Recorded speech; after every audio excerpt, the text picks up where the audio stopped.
Today is a miserable day outside. It is freezing rain and schools were canceled. Today I wanted to talk about what is growing in the grow room in April. We're in zone 5A here in Canada, and we have a full-time grow room running 365 days a year here, and have recently started our seedlings for our garden.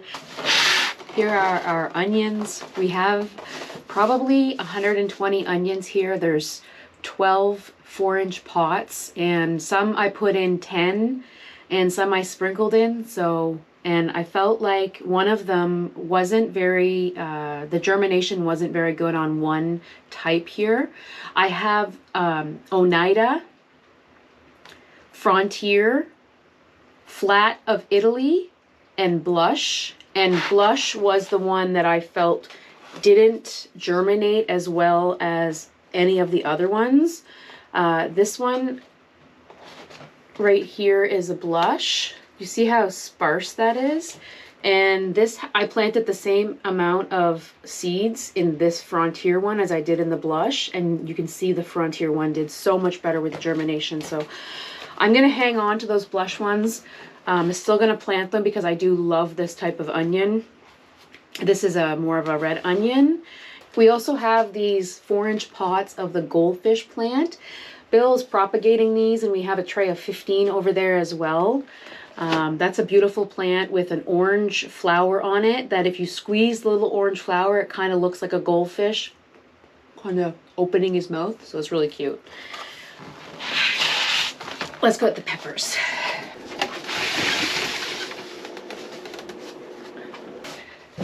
These are Anaheim Peppers. They're by Baker Creek. They would be considered more of a hotter pepper, which is why they've been started already. I started these way too early. If I'm being completely honest, I started them way too early. I just honestly needed to start something like this in the winter and watch it grow green. So these are probably going to be transplanted, sadly, up into another container, probably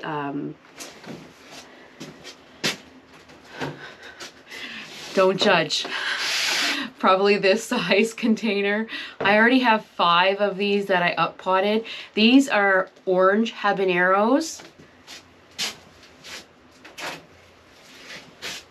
And these are cayenne long slims. So they're massive already. These have to be up potted into a 3-gallon pot now. So these ones are most likely gonna stay in the grow room over summer. Let's go get the other peppers.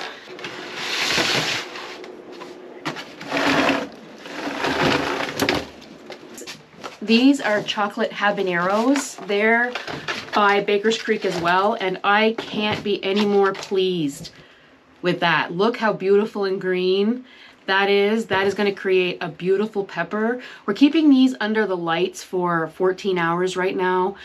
We do have a little tiny bit of an issue with fungus gnats. So if you do see the little yellow stickers in the pots, that's why. It's inevitable in a grow room to have fungus gnats, and we're trying to battle it as nice as we can. We do have a bug zapper that we could put on, but there's also ladybugs in here that I like kind of taking care of those fungus gnats for us. So I struggle a lot with that decision to turn that lamp on. So let's go get the other pepper. Now look at the difference in these ones. These ones are Sugar Rush Peach. Do you see the green there? If you compare this to this, now this one shouldn't be as green as this one, but it should be greener than this and not so yellow, so we have to kind of troubleshoot that a little bit. Now these are Sugar Rush Peach by Baker's Creek.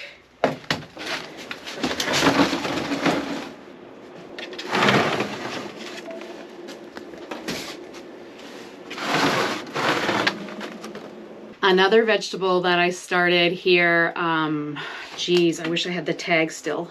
I might have the tag. Celery. I started the celery on February 1st. This is Celery Tango. I should just put that right back in there. Celery, you have to start very early and you have to water a lot. These were up potted last week, I believe. I seeded these celery seeds in this tray right here. These are about 1.5 inch, and I up potted them 2 weeks ago into these 2-inch pots here. They're a little bit deeper as well. I've done 2 extensive videos on growing celery. I'm gonna tag them right here in the video if you guys want to go take a look at those. But in a nutshell, just celery is just so expensive in the grocery store that we eat celery in this house and I can grow it, so that's an easy choice for me. And it is so good coming out of the garden. It's so much better than the stuff you buy at the grocery store. It's not stringy, especially Tango. Tango is not stringy. It grows about 20 inches high in total. You can use the leaves. I love celery and I love growing it in the garden. And the only thing about celery is it takes so much water. It's like 90% water, so it takes a lot of water. So wherever you put it in your garden, just make sure there's it's kind of a soggy area, or you water it a lot out there. I forgot a tray of peppers. We have Jimmy Nardello. We have a Traveler pepper. These are both from Baker Creek.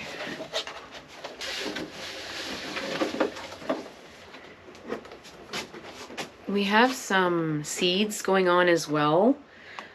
These are 4 kind of peppers, 4 pepper varieties. They're Yellow Monster, Natapino, Lemon Drop, and Banana peppers. I seeded these on the 28th. So they have at least, I would say, 7 to 10 days before I see anything here.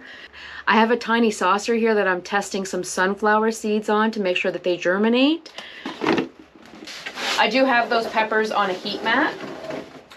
Also, we have some more flowers started here. Delphiniums have been started. Same thing, I did this just the other day. So it'll be a few days before I start to see any sprouts popping up.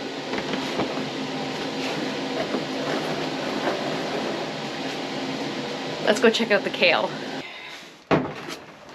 They look pretty sad right now. That's because I just harvested them 2 days ago. But these are our kale plants. I've harvested off of these kale plants probably 6 or 8 times by now. We started these 2 months ago and they're going great in the grow room. We have 2 like this, and over the next probably 2-3 weeks, when it gets a little warmer outside, we're going to be hardening these off for outside. I have planters on the side of my house that I'll put them in. And last but not least, flowers. Flowers are a great thing to have in your garden. They everyone knows that they bring in the pollinators, but that means they bring in the good bugs, and the good bugs eat the bad bugs. Instead of you having to put pesticides or synthetic fertilizers on your garden, you can just use natural stuff. That's what we do here. It works out really great. These are snapdragons. I'll put a picture on the screen of what these look like. I believe they're pink, and they're shorter of them. And all I've been trying to do here is just keep up on them because they've been growing teeny. I just sprinkled the seeds all in here, all in another pot, and then I transplanted them into here. And I've got one that's, I have one that's a little further along than the ones that are down here, even though they were planted on the same day. I up potted these ones a lot sooner than I up potted these, so you can tell it makes a difference. And this was February 16th when I transplanted this. Staying on flowers, we have some coleus that we are overwintering. It's just an experiment to see if we can take the cuttings off of the original plant and transplant them into these little pots. And then this little pot is what I will actually put in the ground outside. They look really rough like right now, but I believe when we put them outside, they're gonna flourish and look great. I hope anyways. for right now, I'm gonna get them some water.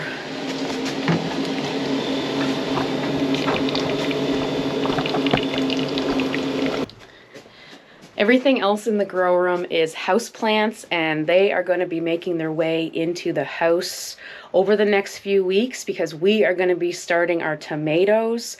I'm so excited. This year we have 14 different varieties of tomatoes to go and sow.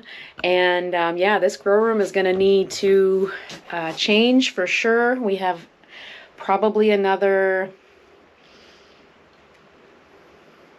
14 or 15 trays of vegetables and flowers to end up in here. So it's exciting.